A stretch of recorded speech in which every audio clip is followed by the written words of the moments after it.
Hi everyone, this is R Narayan. इस video से हम लोग एरे स्टार्ट कर रहे हैं और जैसे ही एरे कंप्लीट होगा इसके क्वेश्चन स्टार्ट हो जाएंगे और साथ ही साथ दूसरे जो टॉपिक्स हैं वो भी स्टार्ट हो जाएंगे और दोनों पैरेलली चलने लगेंगे। आपको क्या करना है कि जो भी चीज़ अभी आपको पढ़ाया जाएगा उसके आपका नोट्स बनाने हैं। ऐसा क्यों करना है? क्योंकि अभी आपको जो भी समझाया जाएगा, जो भी आप समझेंगे वो अभी आपके अच्छे से याद रहेंगे, लेकिन कुछ समय बाद जब आप फिर से अगर याद करने की कोशिश कीजिएगा तो आप सब चीज़ें भूल जाएंगे। तो आपको एक नोट्स बनाने की काफ़ी ज़्यादा ज़रूरत है, जिससे कि आप अभी नहीं 2-3 मंथ बाद या फिर कभी भी आप जब नोट्स को देखें तो आप क्विकली रिवीजन कर पाएँ। तो इसलिए आपको नोट्स ज़रूर से ज़रूर बनाने हैं। चलिए स्टार्ट करते हैं। अब हम लोग समझ लेते हैं कि एरे क्या होते हैं। तो एरे समझने से पहले हम लोग थोड़ा सा देखते हैं कि जो वेरिएबल्स आपने पढ़ रखा है वो वेरिएबल्स क्या होते हैं, कैसे यूज करते हैं। तो आपने देखा होगा कि एक जो वेरिएबल होता है उसमें नॉर्मली हम लोग कोई डेटा स्टोर करते हैं तो वेरिएबल का यूज करते हैं, चाहे वो किसी भी टाइप का हो सकता है, इंटीजर टाइप हो सकता है, फ्लोट, डबल, कैरेक्टर, स्ट्रिंग, किसी भी टाइप्स का हम लोग ले सकते हैं। तो हम लोग नॉर्मली एक लेते हैं स्ट्रिंग टाइप, इंटीजर टाइप का।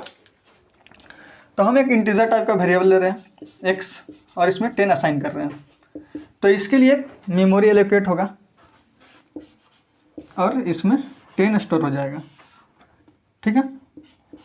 तो जब भी एक मेमोरी एलोकेट होता है तो उसका कुछ एड्रेस होता है। तो हम लोग इंटीजर टाइप को नॉर्मली 2 बाइट्स से रिप्रेजेंट करते हैं। कंपाइलर टू कंपाइलर ये डिपेंड करता है कि 2 बाइट्स होंगे या 4 बाइट्स होंगे, तो डिपेंड करता है। बट हम लोग सिंपलिसिटी के लिए 2 बाइट्स ही लेंगे, जिससे कि हमारा कैलकुलेशन थोड़ा सा ईजी हो जाता है। तो 2 बाइट्स लेते हैं तो इसका एड्रेस 1000 एंड 1001 हो जाता है। देखिए, जब भी मेमोरी एलोकेट होता है तो हमेशा कंटिन्यूअस एलोकेशन होता है। जैसे यहाँ पे 2 बाइट हमने एलोकेट किया है तो पहला का एड्रेस 1000 है एंड सेकेंड का एड्रेस 1001, जिसके मतलब ये पता चल रहा है कि हम लोग कंटिन्यूअस एलोकेट कर रहे हैं, जैसे जस्ट बगल में एलोकेट हो रहा है, ठीक है। तो हमको ये समझ में आ गया कि जो भी वेरिएबल्स हम लोग डिक्लेयर करते हैं तो मेमोरी में एक स्पेस लेता है और उसमें जो भी वैल्यूज हम लोग रखते हैं वो स्टोर हो जाता है और उसका कुछ एड्रेस होता है। अब बात करते हैं कि आखिर हम लोग एरे का यूज क्यों करते हैं। देखिए, हमारे पास अभी सिर्फ एक नंबर है जिसको स्टोर करने के लिए एक वेरिएबल की ज़रूरत पड़ रही है। अगर हमारे पास थाउजेंड्स ऑफ नंबर्स हो तो हमें स्टोर करने के लिए थाउजेंड्स ऑफ वेरिएबल्स की ज़रूरत पड़ेगी। तो ये काफ़ी डिफिकल्ट वर्क हो जाएगा कि थाउजेंड्स ऑफ वेरिएबल को यूज करना होगा। फिर अगर कोई ऑपरेशन करना होगा उसमें तो फिर सबके साथ ऑपरेशन करना होगा, तो ये ऑफकोर्स काफ़ी डिफिकल्ट काम है। तो इसलिए हम लोग एरे यूज करते हैं जिसका सिर्फ एक नेम होता है बट उसका इंडेक्स होता है जो कि 0 से स्टार्ट होता है। तो हम लोग एक नेम का यूज करते हैं और बस इंडेक्स चेंज होता है, जिसके थ्रू हम लोग अलग अलग डेटा को रेफर कर पाते हैं। जैसे कि मैं आपको एक वेरिएबल्स लेके दिखाता हूँ एरे का। तो इंटीजर टाइप का मैं एक ले रहा हूँ।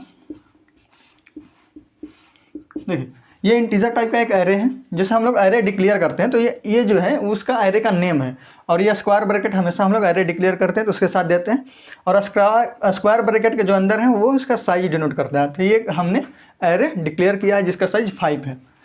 तो इससे क्या होगा कि मेमोरी के अंदर एक 5 साइज का जो एरे का है वो एलोकेट हो जाएगा, 1 2 3 4 एंड 5। और इसका इंडेक्स स्टार्ट होता है 0 1 2 3 एंड 4। इसका नेम क्या है, ए। तो जब हम लोग कोई भी एरे डिक्लेयर करेंगे तो मेमोरी के अंदर एक स्पेस उसके लिए क्रिएट हो जाएगा जिसका ब्लॉक जो है 5 ब्लॉक होगा और इसका भी कुछ ना कुछ एड्रेस होगा। लाइक इसका एड्रेस हम लोग लेट करते हैं 200 201 202 203 204 205 206 207 208 एंड 209। तो जैसे हम लोग एक वेरिएबल को डिक्लेयर करते थे, सेम हम लोग एक एरे को डिक्लेयर कर रहे हैं, लेकिन इसमें क्या हो रहा है कि पूरे ये जो मेमोरी एलोकेशन हो रहा है उसका जो एक नाम है वो ए है। इस पर यहाँ पे सिर्फ एक वेरिएबल का नाम जो होता था उस वेरिएबल का नाम x होता था, पर यहाँ पर पूरे ग्रुप का जो नाम है वो एक नाम दिया जाता है ए। और इसको हम लोग रेफर कैसे करते हैं, तो इंडेक्स के थ्रू रेफर करते हैं। जैसे ए हमने दिया, A0 लिखेंगे तो इसको रेफर करेंगे, A1 पे इसको रेफर करेंगे। तो हर एक ब्लॉक को हम लोग अलग अलग इंडेक्स के थ्रू रेफर करते हैं। जैसे इसको हम लोग AF0 से रेफ़र करते हैं, इसको AF1 से रेफ़र करते हैं, इसको AF2 से रेफ़र करते हैं एंड देन इसको AF3 से एंड देन इसको AF4 से, ठीक है। तो हम लोग ऐसे करके सबको एक्सेस कर सकते हैं। अब देखिए, कुछ बातें हैं कि जो नॉर्मल वेरिएबल्स होते हैं इनको हम लोग स्केलर वेरिएबल बोलते हैं और जो एरे वेरिएबल होते हैं उनको वेक्टर वेरिएबल बोलते हैं। आपने फिजिक्स में भी पढ़ा होगा, स्केलर वेरिएबल वो होते हैं जिनके पास सिर्फ मैग्नीट्यूड होता है। तो नॉर्मल वेरिएबल के पास सिर्फ क्या होता है, मैग्नीट्यूड। और जो एरे वेरिएबल्स होते हैं उनके पास मैग्नीट्यूड तो होता ही है बट उनके पास एक डायरेक्शन भी होता है। जैसे 0 से लेंथ -1 तक हम लोग इंडेक्सिंग के थ्रू जा रहे हैं तो एक डायरेक्शन आप बोल सकते हो, तो ये वेक्टर वेरिएबल्स बोलते हैं, ठीक है। अब हम लोग बात कर लेते हैं कि एरे को कितने टाइप से हम लोग डिक्लेयर कर सकते हैं, इनिशियलाइज कर सकते हैं। पहला टाइप है कि हम लोग सिंपली जैसे एक नॉर्मल वेरिएबल को डिक्लेयर करते हैं, सिंपली एक एरे को क्या करेंगे, डिक्लेयर कर देंगे। तो हमने एक एरे डिक्लेयर किया 5 साइज का, तो इससे क्या होगा, मेमोरी में एक 5 साइज का एरे के लिए स्पेस एलोकेट हो जाएगा। 1 2 3 4 एंड 5, इंडेक्स 0 1 2 3 एंड 4। तो जब हम लोग एक नॉर्मल वेरिएबल को डिक्लेयर करते हैं तो अगर उसमें कुछ वैल्यू हमने नहीं रखा है तो गार्बेज वैल्यू स्टोर हो जाते हैं। सिमिलरली जब हमने एरे में कुछ नहीं रखा है तो इसमें क्या होंगे, कुछ गार्बेज वैल्यू स्टोर हो जाएंगे जो हमें पता नहीं है। ठीक है, तो एक गार्बेज वैल्यू यहाँ पे स्टोर हो जाते हैं। तो गार्बेज वैल्यू कुछ भी हो सकता है, 0 हो सकता है, -∞, वो डिपेंड करता है, कंप्यूटर अपने हिसाब से कंपाइलर उसमें स्टोर करता है। तो पहला टाइप ये है कि नॉर्मली हम लोग सीधा सीधा डिक्लेयर कर सकते हैं। एंड देन उसके बाद अगर हम लोग कुछ रखना चाहें, जैसे कि A(1) में हम 10 रखना चाह रहे हैं, तो जो ए एरे है उसका जो इंडेक्स है 1, उसमें क्या करेगा, ये 10 असाइन कर देगा। तो हम लोग पहले डिक्लेयर करके उसके बाद कुछ चाहे तो उसमें रख सकते हैं। तो पहला टाइप ये है। सेकेंड टाइप क्या कर सकते हैं हम लोग डिक्लेरेशन के साथ साथ इनिशियलाइज भी कर सकते हैं। जैसे कि हमने एरे डिक्लेयर किया 5 साइज का और साथ साथ हमने एलिमेंट इनिशियलाइज कर दिया 2 4 6 8 एंड 10। तो इससे क्या होगा, फिर से एक ब्लॉक क्रिएट होगा 5 साइज का और 1 2 3 4 एंड 5, ये 0 1 2 3 एंड 4 एंड जो कोरस्पॉन्डिंग वैल्यूज़ हैं वो स्टोर हो जाएंगे, लाइक 2 4 6 8 एंड 10। ठीक है, तो ये सेकेंड टाइप है कि हम लोग एरे को डिक्लेयर करने के साथ साथ इनिशियलाइज करेंगे और कोरस्पॉन्डिंग जो वैल्यूज़ हैं वो स्टोर हो जाएंगे। थर्ड टाइप हम लोग क्या कर सकते हैं कि हमने एरे डिक्लेयर किया 5 साइज के, ठीक है, बट हमने इसमें बस 2 ही वैल्यूज डाले, 2 एंड 4। तो देखिए इससे क्या होगा कि हमारा जो ब्लॉक है, जो एरे के लिए मेमोरी स्पेस एलोकेट होगा, वो अभी भी 5 साइज के ही एलोकेट होंगे, 1 2 3 4 एंड 5, 0 1 2 3 एंड 4। और जो वैल्यूज हैं वो करस्पॉन्डिंग स्टोर हो भी जाएंगे। जैसे 2 वैल्यूज हैं 2 एंड 4, तो स्टार्टिंग से 2 एंड 4 स्टोर हो जाएंगे। बट होता क्या है कि कंपाइलर जब एक बार इनिशियलाइज करना स्टार्ट करता है तो उसके बाद वो स्टॉप नहीं होता है। तो इनिशियलाइज करना स्टार्ट करेगा तो लास्ट तक इनिशियलाइज करेगा, बट जब उसके पास कोई वैल्यूज नहीं रहेंगे इनिशियलाइज करने के लिए तो बाकी सब में 0 इनिशियलाइज कर देगा। ठीक है, तो जितने वैल्यूज दिए रहेंगे वो वैल्यूज को उसमें इनिशियलाइज करेगा और रेस्ट जो बच जाएंगे उसमें 0 इनिशियलाइज कर देता है कंपाइलर। ठीक है, अब इसके थ्रू हम लोग कुछ देखते हैं। जैसे कि हम लोग क्या कर सकते हैं, एक जैसे हमने 5 साइज का एक एरे डिक्लेयर किया और हमने पहला एलिमेंट को 0 रखा, तो इससे क्या होगा, मेमोरी में एक एरे के लिए ब्लॉक एलोकेट होगा 5 साइज का, जिसका इंडेक्स 0 1 2 3 एंड 4 तक जाएगा। नेम अभी भी इसका है और पहला एलिमेंट हमने क्या रखा है, 0। तो फर्स्ट जो ब्लॉक है उसमें 0 स्टोर हो जाएंगे एंड रेस्ट जो ब्लॉक है उसमें भी 0 स्टोर हो जाएंगे, सब में 0।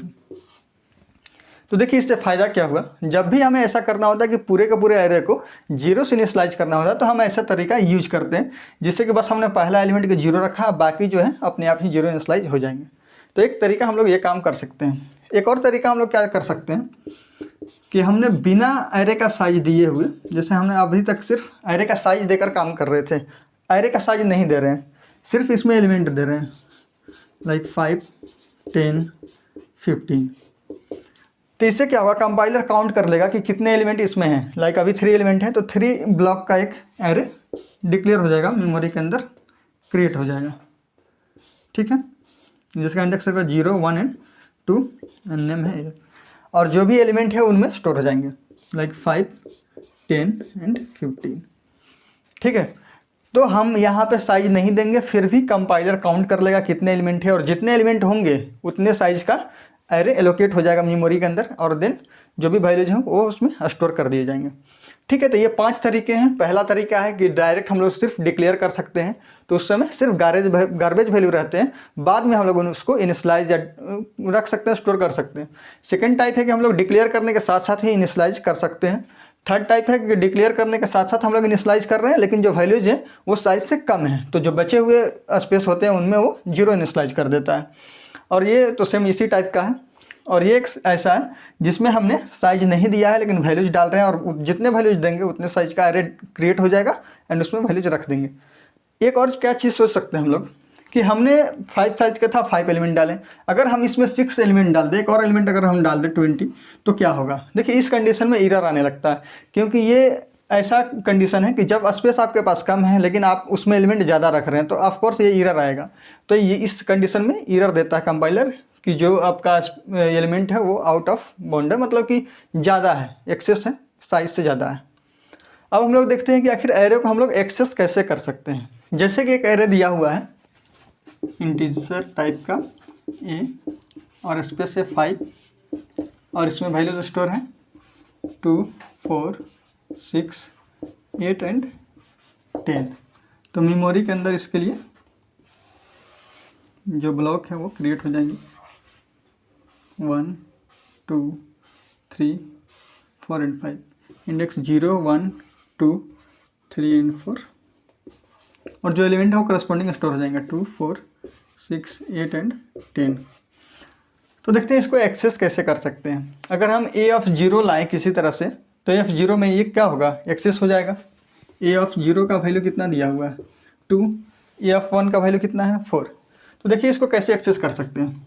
तो हमने एक फॉर लूप चलाया i = 0 से, इंडेक्स 0 है 0 से, और i लेस देन लेंथ से हम एक कम तक चल रहे हैं। जैसे हमको सिर्फ 4 तक ही जाना है, इसलिए हम 5 से कम तक चल रहे हैं। तो 0 से लेके 4 तक जाएंगे। और हमने क्या कर रहे हैं, सी अगर की बात करें सी की, तो सी में क्या लिखते हैं एक्सेस करने के लिए? printf %d a of i। तो सी में हम लोग ऐसे एक्सेस कर सकते हैं। अगर सी प्लस प्लस की बात करें तो सी प्लस प्लस में हम लोग लिखते हैं सी आउट ए ऑफ आई। तो दोनों में से कोई भी यूज कर सकते हैं आप। अगर सी है तो इस प्रिंटफ यूज कीजिए, सी प्लस प्लस में है तो सी आउट यूज कीजिए, बट दोनों में जो भी आंसर आएंगे वो सेम आएंगे।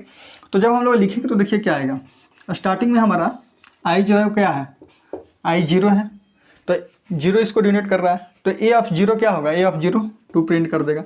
Then again I plus plus होगा, आई प्लस प्लस होगा, कंडीशन चेक करें, कंडीशन तो सही है, तो आई प्लस प्लस होकर आई कहाँ जाएगा? 1 पे। तो ए ऑफ 1 क्या है? ए ऑफ 1 अभी 4 है तो 4 प्रिंट हो जाएगा। Then again I plus plus होगा, आई किस पे जाएगा? 2 पे, तो आई 2 पे गया। तो ए ऑफ 2 क्या है? ए ऑफ 2 6 है तो 6 प्रिंट होगा।